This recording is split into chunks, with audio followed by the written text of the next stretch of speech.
So last week, Nintendo announced its new Switch OLED, and this week, Steam announced the new Steam Deck. Which should you buy? Well, it's complicated. Let's discuss.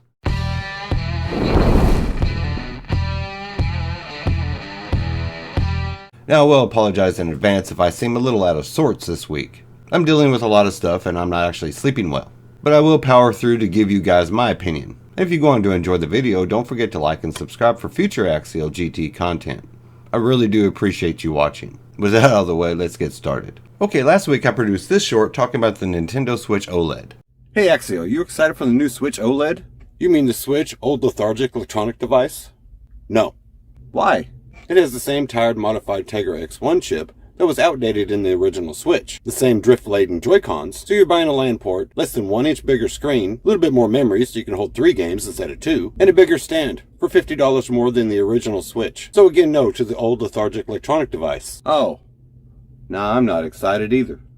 And all that information is true. It still uses the NVIDIA Tegra X1 chip as the original Switch. Later versions have been modified to the X1 Plus, that in some cases does give a little bit more battery life. But when it boils down to it, it's still the same tired tech with a new screen, for $50 more than the original Switch. Now if Nintendo had offered an OLED screen back when it first launched, I could justify the extra $50, but not all these years later. Now don't get me wrong, I love my Nintendo Switch. I've had a lot of hours of enjoyment out of this thing. But price of technology is supposed to go down. You can throw a fresh coat of paint on a turd, but it's still a turd. Here's the problem with the Nintendo Switch. PC ports.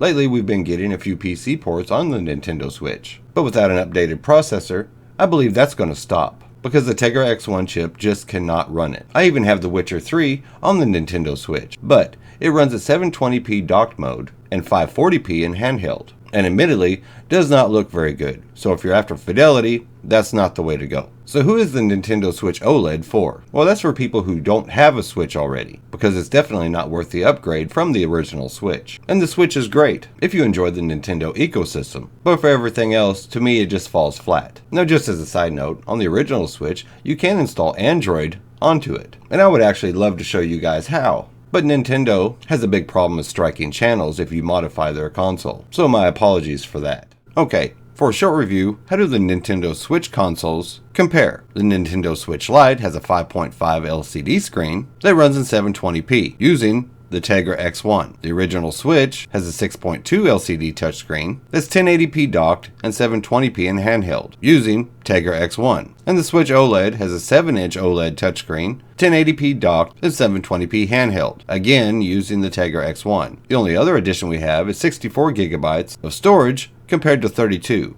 in the original Switch and Switch Lite. Now you see, even Nintendo games are actually getting big in size, even if we leave out PC ports. So yes, in my opinion, 64 gigabytes is just not enough. Yes, it is expandable, but more should have been done here.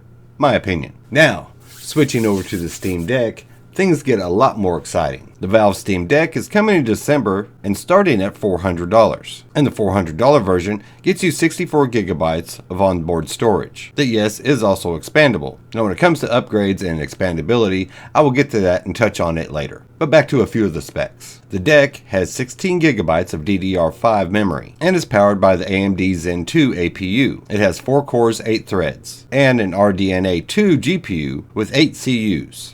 Now with an RDNA 2 GPU, think Radeon 6000 series, not like the old Vega series in the 2000 and 3000G APUs. Now it comes with a 7-inch LCD display that is using a 1280 by 800 resolution and runs at 60 Hz. And like the Switch, supports touch input. And it also comes with a USB-C in DisplayPort 1.4 Alt mode. That's for when it's docked, so you can output it to your TV, and it can go up to 4K or even 8K resolution. But don't expect this little console to have the power to push that. Now the only caveat is probably the battery life. Valve states 2 to 8 hours of battery life, depending on what you're doing. Now when it comes to storage, it's expandable just like the Switch, with a micro SD card, but it also comes with variants with NVMe drives installed. Now it has been reported and confirmed by Valve that even the cheapest version has an empty M.2 slot in it, but the console is not designed to be user-friendly when it comes to upgrading, besides replacing your SD card. It will take some know-how to install an NVMe into the cheapest version, but just know the option is available to you if you wanted to give it a try. Now this is the one I'm most excited for because it will be nice to have my Steam library in a handheld console. Now it does come installed with Steam OS, But it's also been confirmed that you can erase that and install Windows on it. So that way you can probably have all your libraries on it, from your Steam, GOG, and Epic, all running on a handheld console. Now, as for graphical fidelity, this is not going to be a powerhouse. After all, we are still running on an APU. But I've also shown in previous videos that Cyberpunk 2077 can run on a 3400G. I've also tried it on a 2200G. And while you have to use extremely low resolutions, it does play, and plays pretty well. A lot better than the Switch's Witcher 3 port, so something to keep in mind. So now for me, the Steam Deck wins hands down, and may possibly be the next go-to handheld console. Now if Nintendo decided to release a Switch Pro, that might change. But for the foreseeable future, it's the Steam Deck. But what do you guys think? Tell me in the comments below. I read all of them.